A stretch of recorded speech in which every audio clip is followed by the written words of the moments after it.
Alles teisipäeval seilas Eesti vetes Estlingi ümbruses tanker, millel oli ilmselge seos Venemaaga, sest esimest korda turvasid seda ka Venemaa hävitajad. See näitab, et oht meie kriitilisele taristule on agressori poolt aina kasvav. Täna kogunesid siia Vihula mõisaga Läänemere riikide välisministrid, et leppida kokku, kuidas seda kriitilist taristut paremini kaitsta.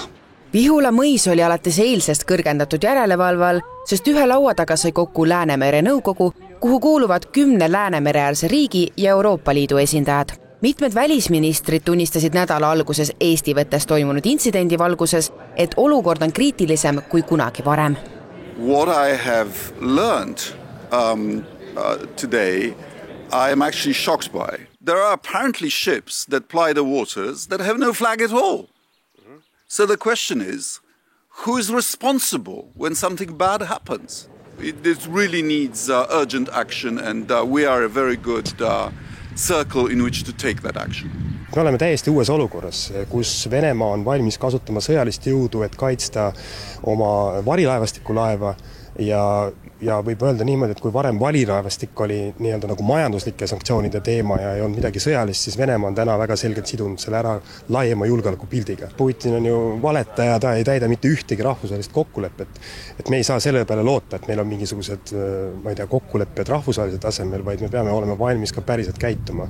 Nii Estlingi lõhkunud Eagle S-i kui ka Jaagori tankeri puhul on kritiseeritud, et Eesti ei tee piisavalt. Leedu endine välisminister sellega ei nõustu, öeldes, et Eesti toimetab oma võimete piires ja ilma suurte riikide toetuseta tuleb piir kiirelt ette. And it shows a bigger problem, that Putin sees that a country like Estonia is left alone. And that means that he can intimidate, that he can threaten, that he can use the same instruments next time, maybe even more efficiently. And that is a very scary lesson to Latvia and Estonia, to Latvia and Lithuania, because we're small as well. We have very similar capabilities, and that means that if we don't want to provoke or to see the escalation, and basically we just need to let everyone pass. Tsahkna tõdeb, et viimaks on hakanud liikmesriigid aru saama, et väikeste riikide julgeolek on meie kõigi julgeolek. See aga ei tähenda, et kõik annaksid oma panuse. Tsahkna sõnul on aeg kõigil jalad kõhu alt välja võtta.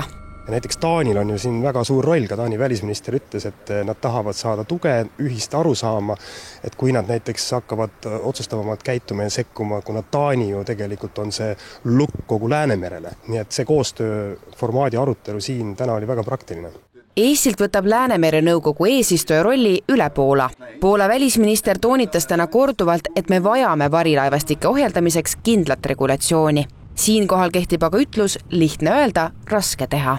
It still boils down to the main fact that many of the countries are just afraid of Russia.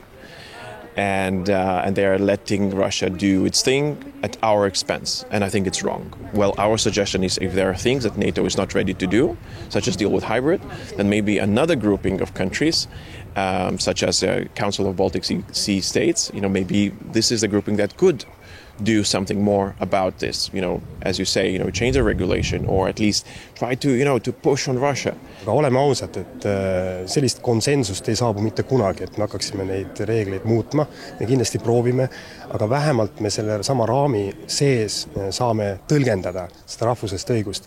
Ja üks oluline aspekt on see, et need kokkulepped on tehtud nii-öelda rahuaja tingimustes. Täna me näeme, et Venemaa on agressiivne ja me saame kasutada just nimelt julgeoleku nurka selle rahvusest õiguse tõlgendamisel, et kaitsta ennast ja oma taristut ja käituda kõik koos selles mõttes. Koostöö kinnitamiseks allkirjastasid kõikide riikide esindajad täna ka memorandumi, et tõhustada tööd nii riikide kui ka erinevate asutuste vahel. Järgmine samm Venemaa survestamisel on sanktsioonide pakett, mis jõuab Euroopa Komisjonis läbikoputuseni esmaspäeval. Tegelikult Euroopa Liidu poolt sanktsioneeritud laevade number kahekordistub ja enamgi veel.